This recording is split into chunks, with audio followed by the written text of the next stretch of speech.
Good morning, everybody. Welcome to the Sunday Tailgate. Here with Dynasty DGens, I'm Stacy. He's Dan. He is Dan Mader from the Fantasy Sports Advice Network, host of Operation Domination, Huddle contributor. You can catch his most recent articles out online right now. Dan, what's up? How's your Sunday going? It's going fantastic. Stacy, I'm here with you. Of course it's going awesome. Thank you so much for having me on. I was looking forward to doing the show. I know. I'm so excited you're here. I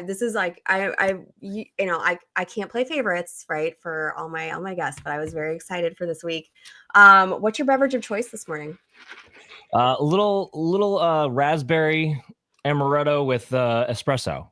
Okay, that's fancy. We're getting loose here. We're getting loose early. I like it. I like it. Yeah. All right.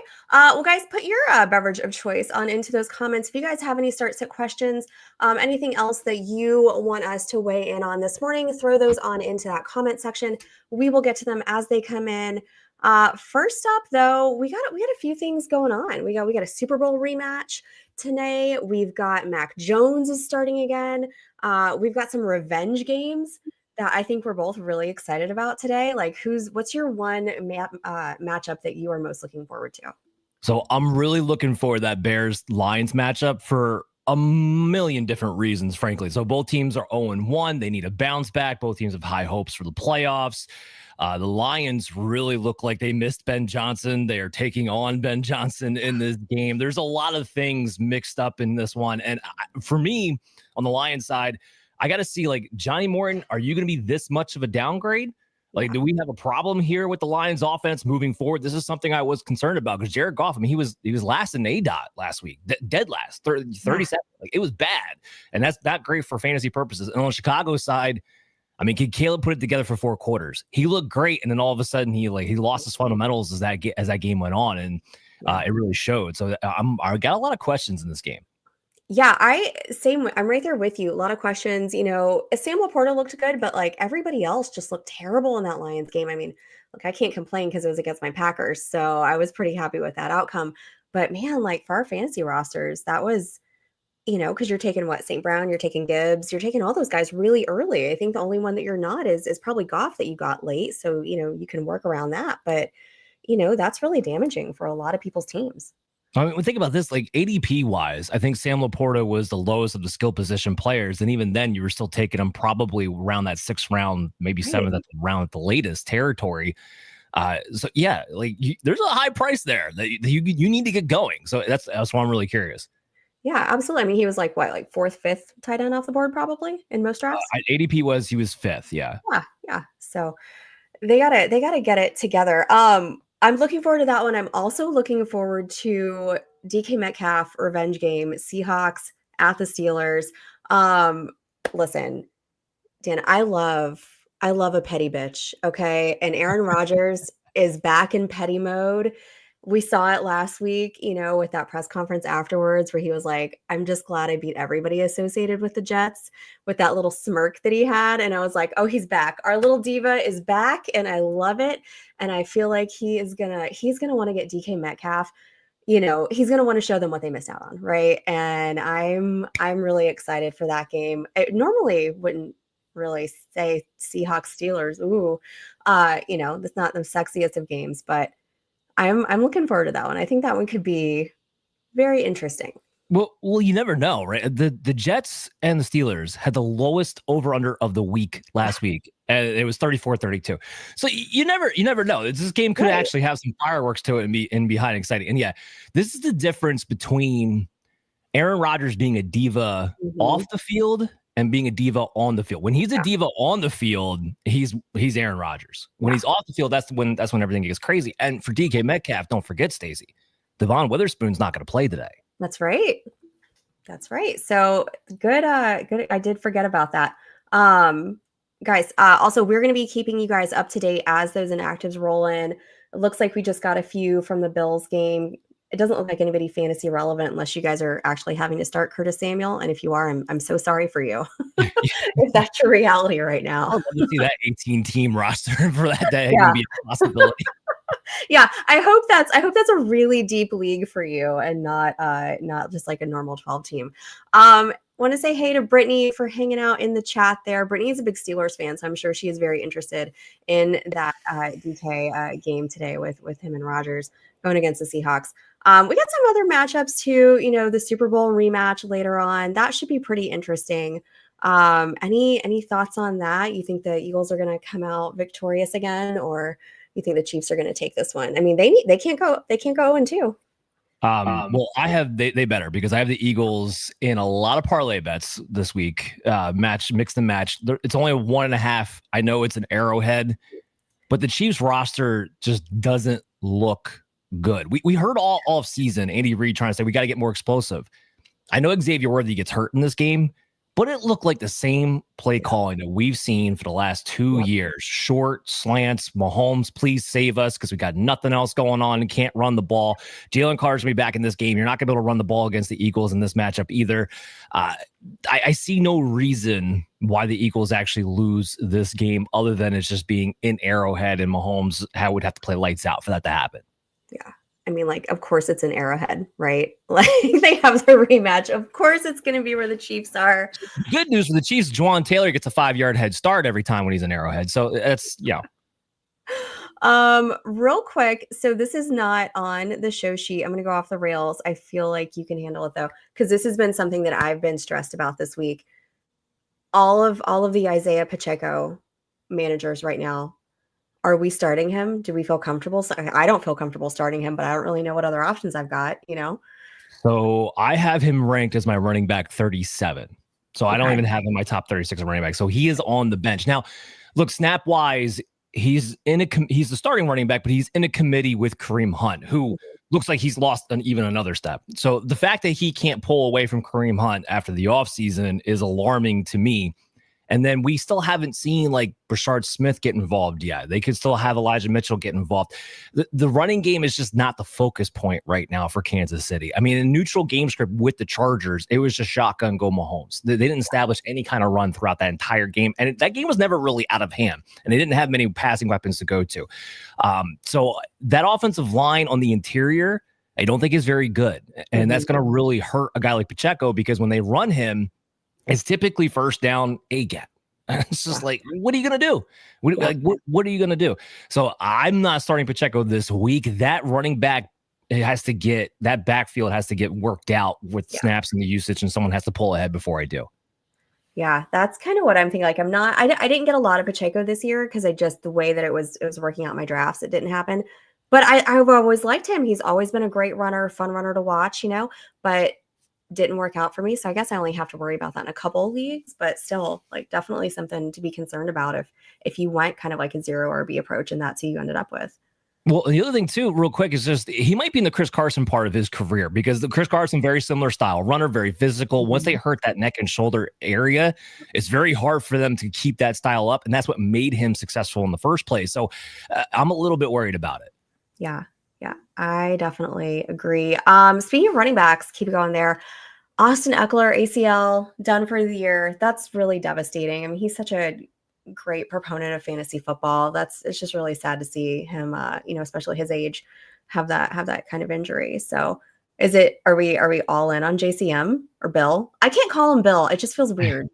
It just doesn't make. I gotta ask. I want to get an interview with some of these players to come up with, like, yeah, call me this, call me that, and it doesn't even match anything what their name is spelled. But no.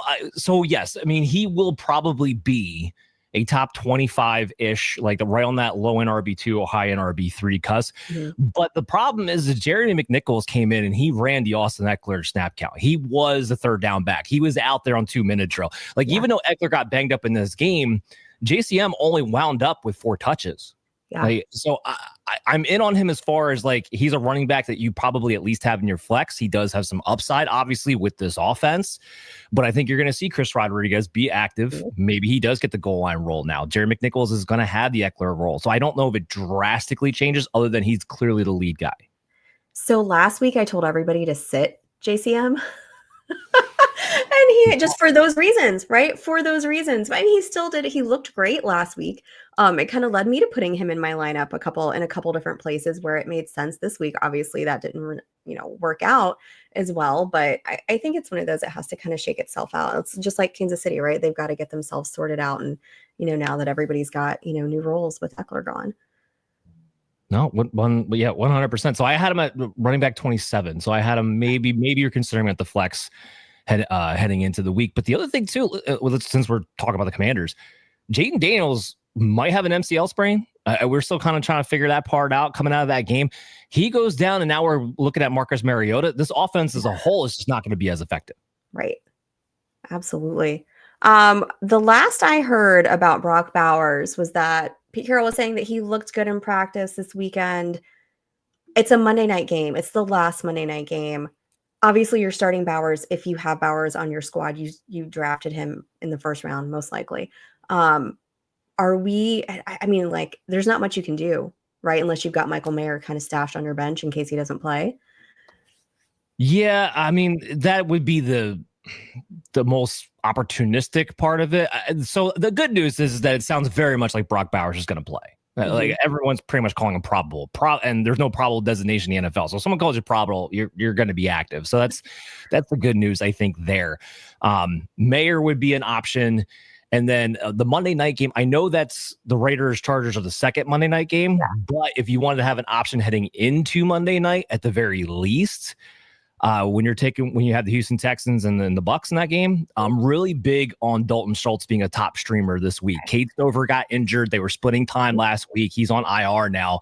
So now it goes right back to Schultz being probably the number 2 target while the rookie wide receivers try to establish themselves out. So Schultz is a big streamer for me if you want to just have somebody in that Monday night game who's probably available. There you go. And Christian Kirk's out as well. They already said he was out yesterday, so you don't have to worry about him. Not that I don't think we were really too worried about Christian Kirk anyway, but just a thought. That's what I went and grabbed Michael Mayer in a couple spots because I was like, I don't want to take a 0, if it turns out he's not going to play. And that's really the only time you're going to probably fire up Michael Mayer is just to avoid getting a big fat 0 there. But I like Schultz too. Schultz is one. Yeah, that he's still kind of out there. All right, so I haven't seen anybody else come in yet on our inactives list. So as that's coming in, we'll get to that. Because if you have start sit questions again, anything like that, throw those on into the chat. Tell us what your favorite matchup is that you're looking forward for today. But let's get to some of our favorite starts of the week, favorite sits of the week. Dan, you're our guest. Kick us off. Okay, well, here, my top star of the week is Ricky Pearsall. He is the passing offense. Juwan Jennings is looking like he's going to play in this game. However, that might have more to do with the fact that the incentives he got in his contract were based on playing time. I don't know if he's actually 100% going into this thing. He only had like one limited practice. So with that, George Kittle out in the IR, he is the passing offense heading in the Saints matchup that you can still take advantage of. And I'm perfectly fine with Mac Jones. He can run this offense. He's tailor-made for a Shanahan system. Maybe he's 80% of Brock Purdy. 80% of Brock Purdy with a target isolation around Ricky Pearsall should be a top 20 wide receiver. So I have him at wide receiver 18 heading into this game. Nice. Yeah, I'm a big Ricky Pearsall fan. I was taking him everywhere that I could grab him. So I'm looking forward to this matchup with them today. Let me ask you two real quick. Spot the 49ers. They did sign Kendrick Bourne a couple days ago. Previously, he's been there. He was in San Francisco the first part of his career. Do we think this has more real life implications, or does it bleed into fantasy, or is it just a good football move for them? It doesn't bleed into fantasy. So the only way it even possibly could would be if Juwan Jennings was missing. And again, I think he's going to play. But then also keep in mind, we're 2 weeks away from DeMarcus Robinson coming back. We're 3 to 4 weeks away from Brandon Ayuk coming back. Kittle might be back around the same time as Brandon Ayuk. So for fantasy purposes, this dissipates really, really, really quickly. NFL-wise, what it does do is give the 49ers a veteran receiver who already knows the system and doesn't need to be, put up the speed. They can just come plug and play because it's been a disaster to keep anybody healthy in that room. So here we are with Kendrick Bourne back again with San Francisco. Are they cursed? This is the question of the day. Are the 49ers cursed? No team's been more injured than San Francisco the past 5 years. I mean, we can go back. Shanahan, has been taken over anyway, but past 5 years in particular, it's insane. And the fact that they keep competing the way that they do outside of last year is also kind of insane in its own right, because most teams who lose star players consistently like they do are not competing for playoffs and championships and Super Bowls. So they have been able to pull that off. But it's ridiculous. It's the wide receiver room. I don't even know what goes on in practice. I need to know, Shanahan. Right. It's driving me crazy. I think I know the best explanation of it that I saw this week was on Twitter, and I wish I had like saved that tweet. That it was that CMC is just siphoning off all the health from everybody else on the team just to keep him going. That everybody like George Kittle had to go on the IL because to save And you know what, CMC. though? If that's true, I'm okay with it. Yeah. Let's I'm here keep them for it. going. So we got our girl Tootsie Pop over here in the chat. She has got a question for us. She needs to start two of these guys. She's got Hollywood Brown, Devonta Smith, Jameson Williams, and David Montgomery here. Rach, is that PPR? I'm sure it is because I don't know anybody who still plays in a standard league. So we'll just assume that it is. Oh, Stacy, I do because I am in two home leagues Really? that go back 20 years that are still standard leagues. Yes, I absolutely do. So they do exist. That might be a discussion for another time. We got to talk about the standard and what's going on in there. I think I'm definitely in on Devonta Smith for sure out of this group. So Hollywood Brown's actually one of my, I was about to talk to him. He's actually one of my starts of the week for this one, with Worthy definitely out. Travis Kelce didn't look great in that game. Like he still looks like he's an old man. He turned on the old man thing. So when he got 10 targets, I realized it was 10 targets and he was only 99 yards. Like he didn't even get over 100 yards, but they need a go-to option right now. Hollywood Brown is that option. And the good thing about him is that he lines up on the perimeter and inside, and the slot position that's the bread and butter right now with the way the Chiefs offense operates. CeeDee Lamb went off for 100 yards. Should have been more had he been able to catch the ball in a couple key situations. So Hollywood Brown's going to allow those type of routes. That's the part of the secondary with the Eagles that you can attack. He should line up pretty well for a decent game, I think. So he's in the top 24 for me. So I like Hollywood. I also like Devonta Smith because Goddard's going to be out. He got hurt in the game last week. Smith usually thrives when he's out. You're going to see that increased target share. Dallas Goedert had 35% of the target share last week, which was crazy. And I saw this quote from Jamie Eisenberg on CBS over on Twitter, and it was like, in the past 10 games where Dallas Goedert has been injured, Devonta Smith has averaged 18.4 PPR points per game. And look, I get it. It's only one game so far into the season. The Chiefs let the Charger wide receivers just go nuts. They scored a total of 51 fantasy points, all three of them together. I'm talking about Keenan Allen, Lamar Conkey, and why am I blanking? Who's the other one? Quentin Johnston. Thank you, Quentin Johnston. I forgot because it was Quentin Johnston. Rain, like he drops the ball. Yeah, exactly. Butterfingers, but for up here. But anyway, so I normally would be iffy on Devonta Smith, but I think this is a really good matchup for him, especially with Goddard being out as well. So, Rach, I think those might be our two for you, Hollywood and Devonta. I like it. Yeah, I'm with it. I have Devonta one spot ahead of Jameson Williams back to back there, but I would have every one of these guys ahead of Monty for sure. So yeah, agreed. Definitely. I hope that helps. That's a great question. How do we pronounce Keyshawn? I say Boutte because I giggle when I say booty. But I'm not sure which is the correct way. I just know how I say it. So I've been told that it is Boutte. Okay. But booty's so much better. It's great. It's great and it's fun. I mean, if you have the opportunity, right, to call yourself something booty, I think you have to take it. So I agree. Yeah. All right. So who you got any more starts that you think we need to be aware of? So Caleb Williams would be my other start of the week. He was quarterback 9 last week. ECR right now, they're ranking him like quarterback 17, quarterback 18. I'm like, I don't know if I agree with that. So while he did not play as well as you've wanted him to for all 4 quarters, there were a lot of things I did like. He played well on script. And we know Ben Johnson's always going to have a really good script. But what really stood out to me in that game is that he almost looked faster as a runner. And I don't think he actually got faster.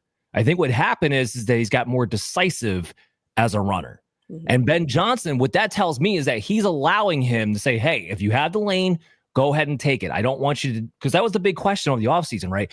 Does Ben Johnson just want Caleb to play on time like Jared Goff?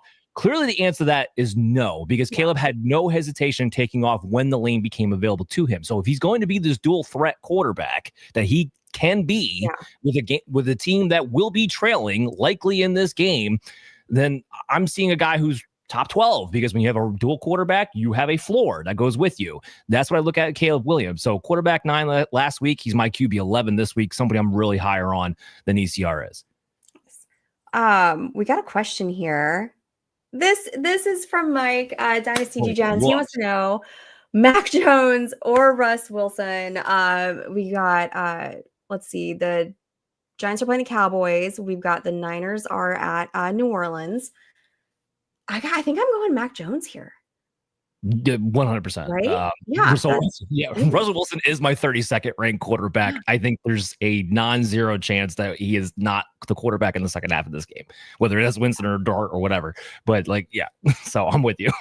I just like I'm not surprised that they're sticking with Russ because I think obviously there's a lot of potential jobs on the line there in New York, right? Sure. But I'm kind of like, guys, like how long are we really gonna let this go? Like you got to go, Jameis or Jackson Dart in there.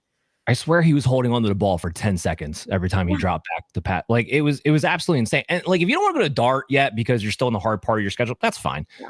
To go to Winston. Like at least Yeah. make this interesting for the rest of us. My Thank goodness. you. I mean, look, if Jameis had been the starter, where does Malik Neighbors go? Like 101, Yeah. right? 100%. He made Jerry Jeudy a top 5 wide receiver. Yes, he goes 101. Yeah. And we need more Jameis Winston in our lives. Like, let's be We do. real. Anything involving Jameis, I'm totally here for. I've got a couple other starts for us. This one's gonna sound, I don't know, maybe it won't sound a little weird. I am gonna go back to the Dylan Sampson well. They are playing Baltimore. I did have to start him in my Queens Classic League. And honestly, I think somebody online thought that I had photoshopped that in there because of why on earth would you start Dylan Sampson? But it's a 14-team league, so I kind of had to. But and I know, look, Quinton Jenkins is back this week. What did he have? Like 2 days of practice, something like that. Like Yeah. I don't think you can have a guy coming in, even as talented as he may be, with that little practice. He hasn't been with the team at all, throughout the offseason, getting in those reps. So I think if you're going to be able to start Dylan Sampson again, I think this is going to be the week to do it before we see how they're going to incorporate Judkins into that offense. And they really don't want to use Jerome Ford, right? I mean, he looked terrible last week. That was not a great game for him. Sampson has really got some juice. He's in that passing game too. Last week, James Cook, he put up 21 fantasy points against that Baltimore defense.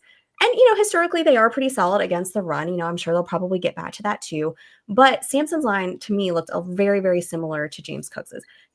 Almost equal passing and rushing yards.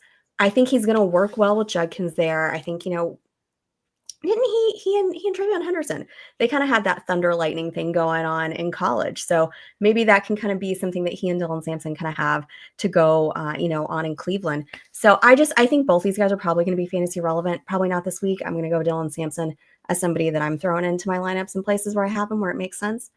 And yeah, what do you think about Dylan Sampson?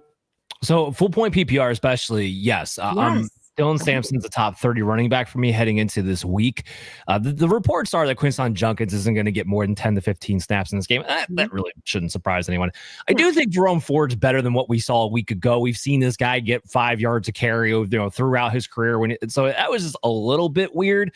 But what was clear to me in the usage, at the very least, was that Sampson's definitely the receiving back of that group, and Joe Flacco is going to throw the ball 40 plus times, and he's going to check it down a lot. So it all kind of pans out for him to have a safe floor, if nothing else. Baltimore Ravens do give up receptions to the running back. They're tough to run on, but they do give up the passing game to him. Mm-hmm. Yeah. We've got a couple other questions here. Let's get to those real quick, and we got some more start sets to get on with. Okay, so Calvin Ridley, Travion Henderson, Jalen Warren, Tet McMillan. Kudos for you for spelling Tet McMillan's name right. I would have just wussed out and said Tet. But who are we, I guess, do we need to pick one? Oh, which 3 are we starting? I saw the follow-up question there. So which 3 of these guys are we starting today?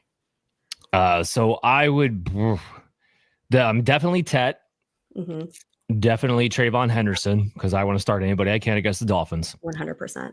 Yeah. And then the guess Calvin Ridley, that's a tough one between Calvin Ridley and Jalen Warren. I just didn't like what I saw as far as Arthur Smith's utilization of Jalen Warren a week ago. So I'm going to kind of stay away from that backfield a bit. Calvin Ridley is the number 1 target on the team. I have to think they get a little bit better production against the Rams than did the Denver Broncos. Rams is still a very good defense. The Broncos are going to be the number 1 defense in the NFL, and they have a much better secondary. So I do think Calvin Ridley has a little bit of a bounce back week. So that's the way I would go there. Yeah, I kind of felt bad for Cam Ward having to make his NFL debut against the Denver Broncos. I mean, who's going to look good in that? Nobody's looking good in that game. It's just not going to happen. But yeah, I'm Travion Henderson. I'm starting up all my Patriots. I think that's great. And I mean, Arthur Smith just loves to mess with us in fantasy. I think he just lives for it. Like this makes him happy every Sunday morning. Is how can I mess around with the fantasy managers?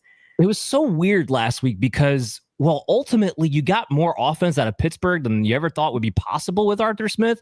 But at the same time, I still left shaking my head like, what did I just watch? Was Yeah, some of the formations and the personnel decisions that they were making there. So yeah, it was good production, but we still got the Arthur Smith element.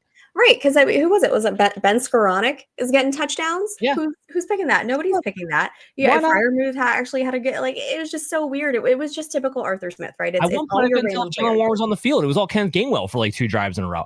Exactly. And then everyone's like rushing to the waiver wires to go grab Kenneth Gainwell.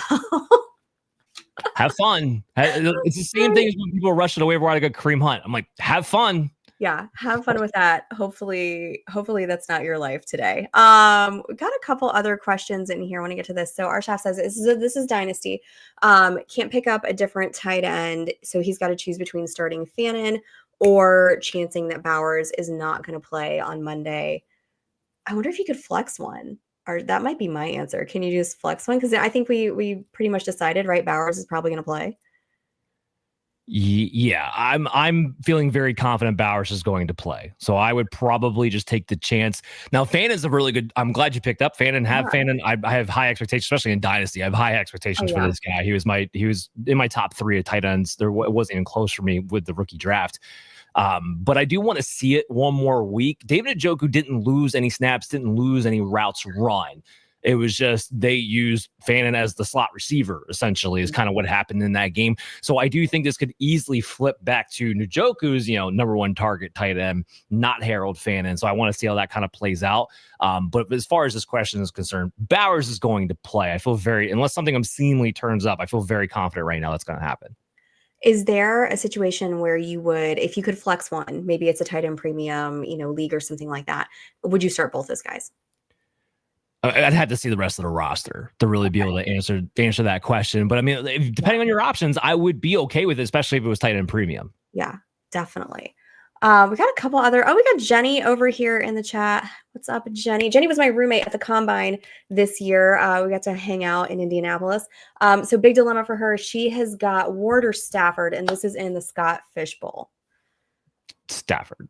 Yeah, I think so. Stafford. Yeah, I've got it. I'm actually starting Stafford this week. We're all worried about his back. He looked great. I mean, this whole I had taken him late all throughout the summer, and then the minute I hear that he's in a chamber, I'm like freaking out, staying away from all of the Rams, thinking like, oh my God, what am I gonna do? All my other teams. But he looked fantastic. I mean, he came out of there. I had no clue that he had been dealing with a back injury the entire summer. Look, as long as you're not Antonio Brown and forget to wear the proper footwear, chambers are good. Chambers are good things. Oh my gosh. Oh, Antonio Brown. Okay. Who else we got? Oh, here we go. We got Gino or Drake May here. Yeah. So Drake May is in my top 12. So I'm definitely starting Drake May. And it's the Dolphins matchup partly, but also May's going to run. Like running quarterbacks are good matchups. It's top 12 recipe. Yeah, I agree. I mean, again, firing up all of your Patriots for me today. We got Dynasty Rewind in the chat. Shout out Mike Bauer, one of my favorite people in fantasy. Love it. Thanks for hanging out with us. All right, looks like we got a lot of people trying to figure out what to do with Jawan Johnson and that Saints offense. I don't know how to feel about the Saints offense. I mean, Spencer Rattler was back there throwing a ton. I think he threw like 44 different attempts, but my gosh, couldn't complete anything. So yeah, I mean, I don't feel great about Spencer Rattler. No. I don't know if it'll be any better with Tyler Shuck. But what I did feel okay about was how Kellen Moore was calling the plays. Mm-hmm. Look, they weren't really out of that Arizona game. They were never really out of it, and they still threw the ball a ton. If Kellen Moore is going to do his old Dallas Cowboy stuff, I'm here for it because that means Chris Olave. I don't care who the quarterback is. Mm-hmm. You're going to get more value than what you drafted him at. And Juwan Johnson, just to get to this particular question here, he's a top 12 tight end for me this week.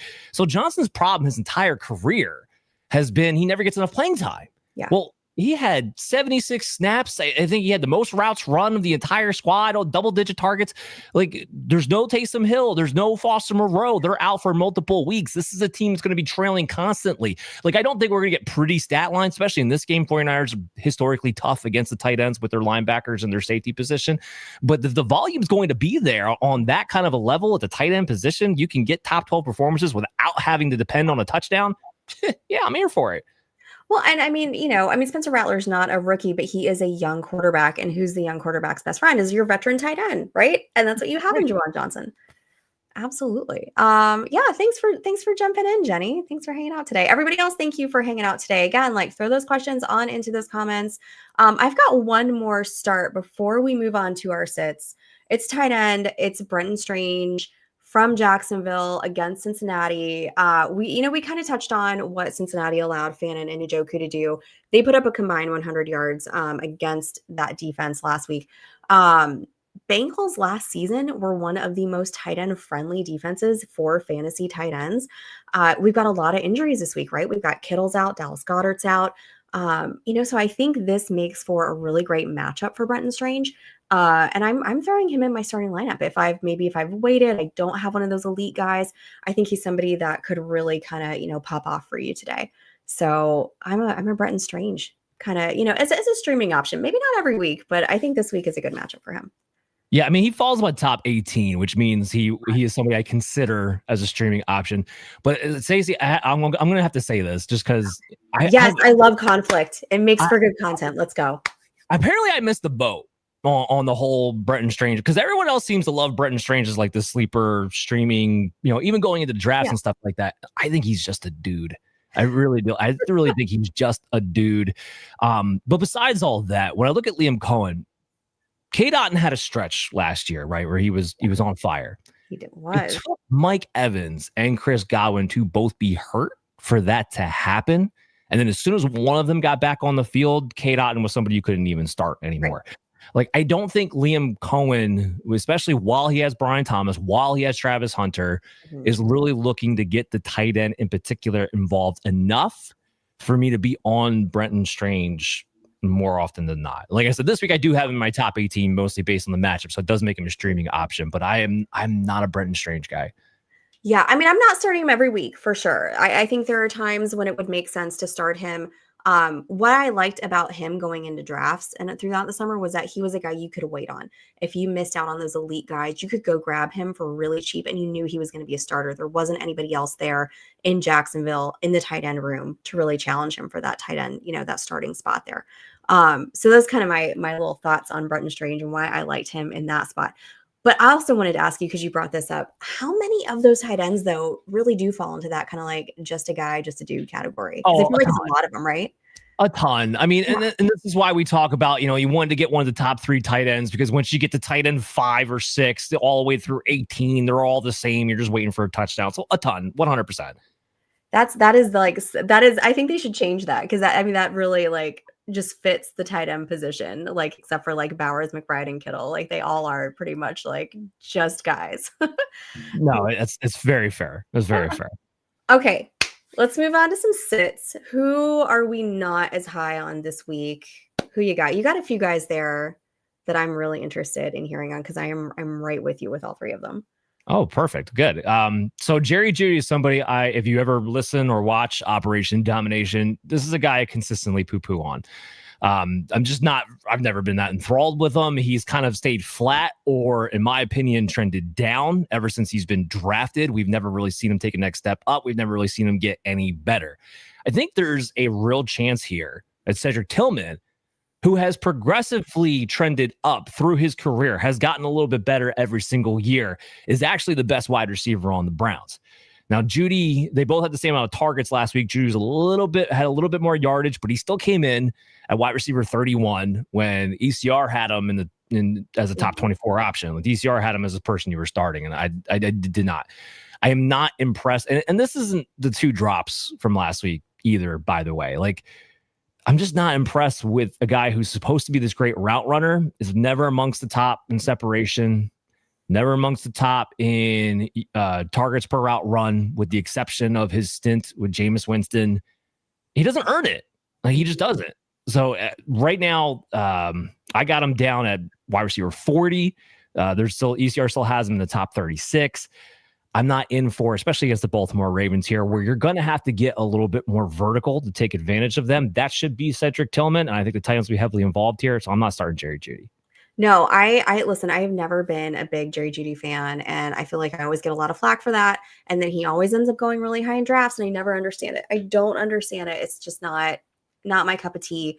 Also, not for nothing, Cedric Tillman, other than David Njoku, is one of the biggest receivers on that team, like by Yeah. far.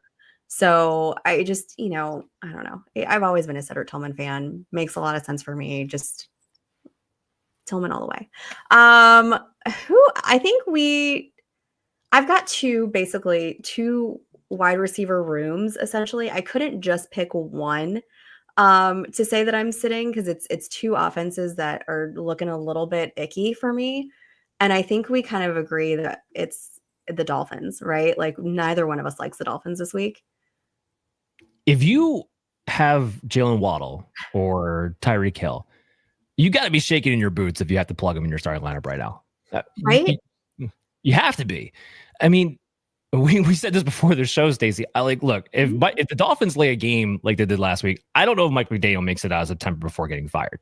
It's not just the unproductiveness; it's the complete and utter organizational lack of any coherentness whatsoever going on in that room. Like, I don't like giving analysis based off of vibes. This isn't vibes. This is a neon billboard sign flashing in everybody's face that there's an emergency going on right now in that Miami locker room. I don't know how you feel good about it at all. Just because he's Tyreek Hill, I do have him in my top 36, but he's not someone I have my top 24. I don't think you have to play him this week. No. And Waddle's in the 40s. I don't think you have to play him at all. So last week, do you know what their combined PPR point total was last week? Off the top of my head, go for it. 15 points for Tyreek Hill and Jalen Waddle. That is so gross. Okay.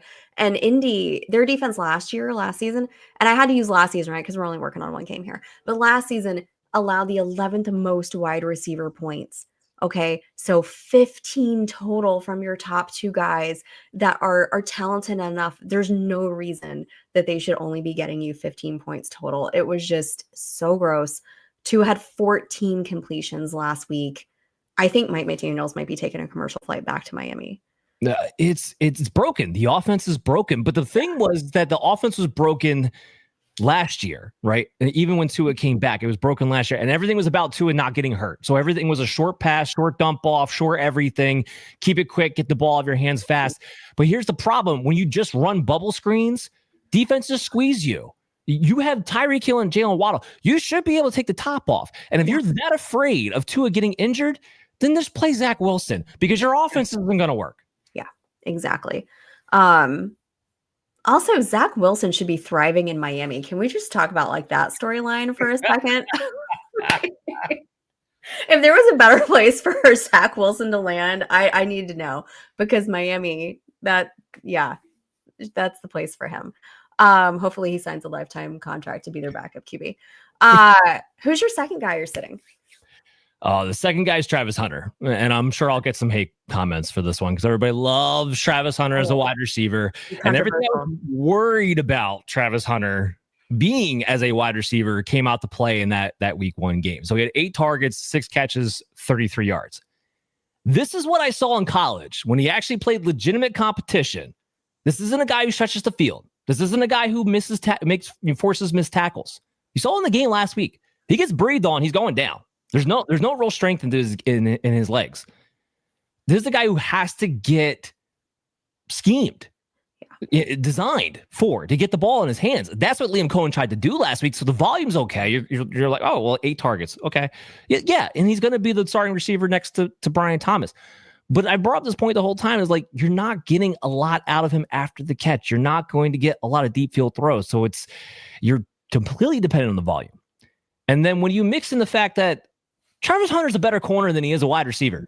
And Jacksonville needs corners. And they already said it this week that he's going to be playing more defensive snaps than he did last week too. How long until they make that switch? When they realize like there's only so much you're going to get him on the offensive side. Now, probably not this year because they don't really have any other weapons outside of Brian Thomas Jr.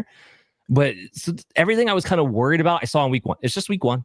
Yeah. But Even against Cincinnati, I'm like, I think he has a limited upside ceiling. So is he in my top 36? Yes. Do I think you need to start him now?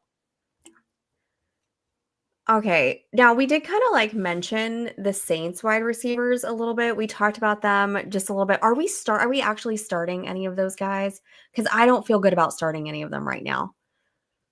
Chris Olave. I will start Chris Olave just because the way Kellen Moore used him, Yeah. slot outside target share. I would use Chris Olave.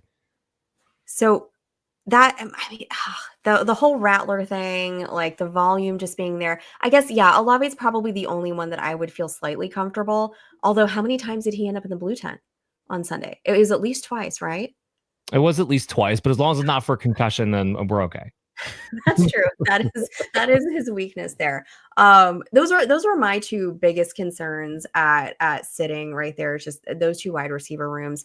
You've got a running back for us though that you are not super high on this week. We kind of wound up mentioning him a little Yeah. bit with the question that we had earlier. So it is Jaylen Warren. The fact that he's in a 50-50 committee with Kenneth Gainwell, and the fact that Kenneth Gainwell was the receiving back. I'm like, I thought you drafted Caleb Johnson to take for Najee Harris. I didn't know you were going to make Jaylen Warren Najee Harris. Like, that doesn't make any sense. They're not even closely remotely the same back in any shape, way, or form. But this is Arthur Smith that we're dealing with. And I'm watching Kenneth Gainwell have a significant role and getting Caleb Johnson not even get on the field. I'm not touching. Like I said it earlier, I'm just not touching the Steelers backfield until something shakes loose. Yeah. Absolutely. All right. We already touched on Tyreek Hill as somebody that is a big trendy name that we are fading. You've got one more, and this guy was somebody that was if you do waivers and you do it on a fab system, you probably spent all your fab on this guy after his performance in week 1. Talk to me about Quentin Johnston. Are you not believing it? So Stacy, every year there's a week 1 charlatan. That is Quentin Johnston this year. And it happens every single year. You get a guy who blows up week 1. Oh, he looks fantastic. Maybe he's improved. Maybe it's this. The fact is, Quentin Johnston's still, at best, the third target on that team. All right. Behind Keenan Allen, behind Ladd McConkey. He's still a guy who had a couple key drops in that game. He should have had 3 touchdowns. He dropped, everyone forgets, he dropped that other touchdown too. Yeah. The other part of this too is, and this isn't necessarily just for this week, but down the road, Trey Harris, who they drafted in the second round, is going to get more involved. He's not going to take Keenan Allen's spot. He's not going to take Ladd McConkey's spot. It's going to be mixing in with Quentin Johnston at some point during the season. And we're depending on touchdowns for Quentin Johnston for him to get this fantasy value that suddenly everybody wanted to jump on board with the waiver wire position. Well, if you're going to be the third target in a Greg Roman offense, okay? Now, I do think the Chargers are going to throw the ball a bit more than some people expected to, but they threw the ball about 59% of the time. Yeah. That's 5% more than the average that Greg Roman would typically do. And by the way, I'm using that based on the metric from week 6 on last season, because the first 5 weeks they were full Greg Roman running the football. Week 6 on last year, when they came out of the bye week, they had the week 5. They average about 32 pass attempts a game. I think that's what you're going to see out of this Chargers team. So you got like a 55-45 split from like pass to run. That's not going to be enough volume for 3 guys to eat consistently. And Quentin Johnston's going to be the guy who's going to be left out, I think, more times than not. And it was the Chiefs. You can't run on the Chiefs. You can throw on the Chiefs. You can't run on the Chiefs. Yeah. All right, guys. We're going to do a few DFS bets for you this week. Hopefully you can make a little money. And then I kind of want to talk about which wide receiver we think is going to redeem themselves. But first, what are some of your favorite betting props this week? Maybe some dart throws, something that's safe, maybe something that's not so safe. What do you got for me? So here, I got a few for you. So I got a couple parlays going on right now. So I have Stafford over 235.5 passing yards parlayed with Puka Nacua over 78.5 receiving yards. So you have a direct same game parlay there. And then I kind of just threw in Christian McCaffrey over 83.5 rushing yards this week. So we talked about, with the Yeah. 49ers, Pearsall's the whole passing offense. Yep. McCaffrey might be like the whole offense in general too right now because he's like the only one healthy. And he had 31 touches last week. Like, Yeah. so 22 attempts. I think they'll be a little more efficient running the ball because it's the Saints versus Seattle.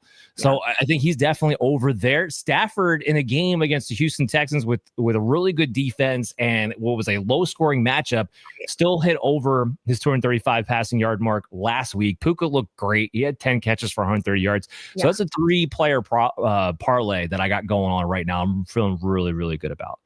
Nice. You want more? Because I have more, but I've got one for you. I want to see what you feel about this. I got a Kendrick Bourne anytime touchdown. That's a plus 750 right now. I put a little money on that myself earlier today. I don't know. I saw a little press conference with Mac Jones coming in and talking about how excited he was to have Kendrick Bourne back. And I don't know. I'm not so sure, right? You're not going to start him in fantasy.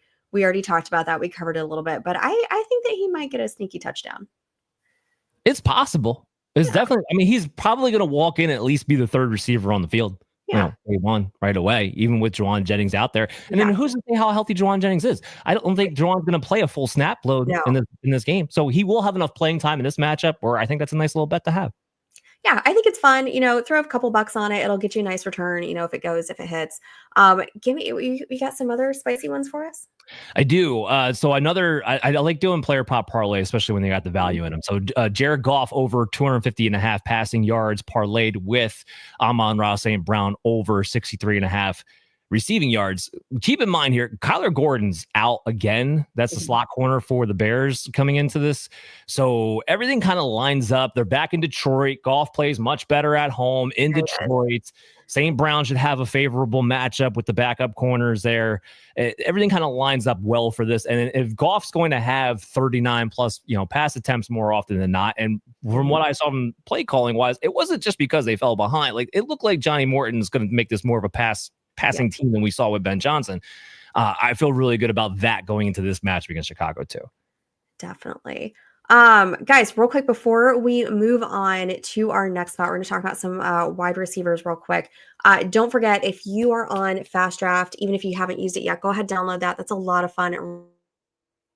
Really quick, really easy, does not take a lot of time. You can do some drafts in 7 minutes, but you can use our code over here at Tailgate, and that's going to be Tailgate, and that'll give you a nice little deposit match. So go download Fast Draft if you haven't yet. Give that a check out. It's a lot of fun.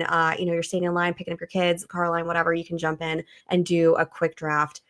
So go ahead and jump on there, and that code is down here at the bottom of our screen for Tailgate.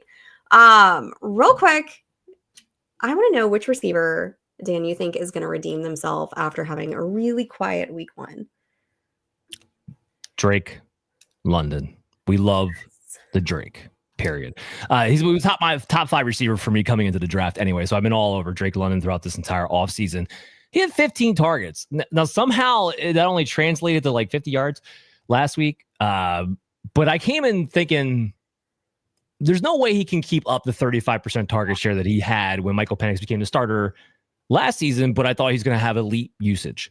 Yeah. And he came in week 1 and had 35% of the targets again. Maybe Michael Penix just loves Drake London. Okay. And Darnell Mooney coming back is actually a good thing because now you'll actually have some distraction there, right? You'll have a guy you have to respect who can take the top off. They can't just cloud cover Drake London with the safety all the time. So I think that's actually going to help things out, especially in a team against Minnesota where the ball is going to have to come out of Penix's hands pretty quickly, which means he's going to hit more of his first read target more often than not. So yeah, I'm all over Drake London with a redeem here. Yeah, that is going to be your Sunday night matchup today. Mine is Jamar Chase. There's no way we're holding him down 2 weeks in a row. I saw the stat over at Fantasy Pros. Over the last 2 seasons, Chase has had 2 full games with fewer than 6 fantasy points. And in the weeks following, he averaged 11 targets, 9 receptions, 130 yards, and a touchdown. So I feel pretty good about Jamar Chase this week. Nobody panic. It's fine. It's going to be fine, guys. It'll be fine. It's week 1. It's the Bengals. What did you expect? Exactly. And week one is such a liar. I mean, I feel like it's kind of an extension of preseason. A lot of these guys don't play in the preseason. That's really kind of, they're just getting back in the groove, shaking that rust off a little bit. Nobody panic about week 1. It's going to be fine. You're not benching Jamar Chase. All right. Joe Burrow is going to be just fine. It's okay, guys. All right. So what I want to do Monday Night Football is coming up. We have 2 games this week. We have got Bucks are at Houston. That's going to start at 7 o'clock, which is a little early, but that's okay because we have got Chargers at Raiders. That's going to be the late game. As you guys know, my little guy Maddox likes to pick the Monday night matchups.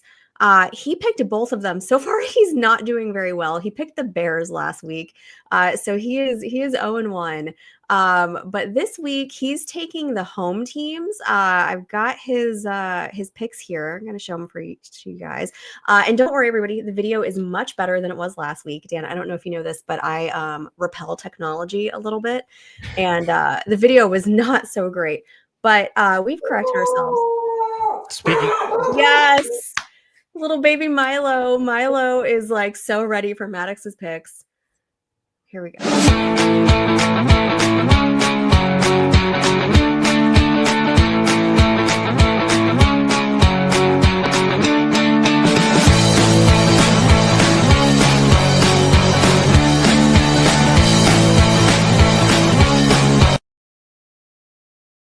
There we go. So he's taking the Texans at home, even though he lives in Tampa and is a Bucks fan. And he's also taking the Raiders at home as well. I think I got to disagree with him on the picks this week. I don't know that I can follow up on that. I think I've got to go Bucks, and I think I'm going Chargers going into Vegas. How do you feel about the Monday night games? I would really feel better if my dogs would stop barking. So It's just like how perfect though, like that timing, A+. Yeah, no, that did work out. That did work out well. So Stacy, I'm with you on this right now. So I have the Bucks covering. The Texans were favored in this game. I don't really know why. There's a lot of kinks that the Texans clearly did not work out in that offensive line, and they reshuffled it like right before the game, like even more different than they were practicing with the whole time. I don't know. It's a mess over there offensively. They have a good defense, but I think right now the Bucks are just a little bit better on both sides of the ball. So I actually like the Bucks to win this game outright. Houston last year was 5-2 against the spread at home, but when they are 2.5-point favorites, they are actually 3-7. So I do have the Bucks winning and at least covering. And then the Chargers right there. This is a great line for the Chargers. The Chargers are -3.5 in a game that it shouldn't be that close. This is great value. I had this handicapped at 7.5. Going into this one. So the Chargers, I think, take care of business in a big way. They're 6-2 against the spread their last 8 road games, and the Raiders are 2-6 against the spread in their last 8 divisional matchups. So I'm all over the Chargers here covering. Yes. And what a fun little, kind of bringing back the Harbaugh and Pete Carroll, rivalry on Monday Night Football. That's going to be a lot of fun. Guys, that is going to do it here for us at the Tailgate. Thank you so much for hanging out with us. Everybody who threw comments in the chat and watched, appreciate you so much. Make sure to give us a like, a subscribe, a follow if you had a good time today. If you didn't, please just, come on back next week. We'll try better next week. But guys, we are going to have Louis G here with us. He is from Analytics for the Nerds, and he's a fun high stakes player. He's going to be joining us for week 3. Dan, tell everybody where they can find you and all of your content. Well, first of all, Stacy, thank you so much for having me on. I had a blast this Sunday morning hanging out with you. But you can always check me out at Operation Domination. We're on your favorite podcast app. We have video content on the Fantasy Football Advice Network channel at FF Advice Net. My articles for The Huddle, which is going to be 15 weekly player props every single week, should be dropping on Saturdays for the most part. And then just follow me on social media, anywhere you go, at Dan Mader FF. Yes. All right, guys. Have a great Sunday. Hope everybody's teams win today, and have a great one. Bye, everybody.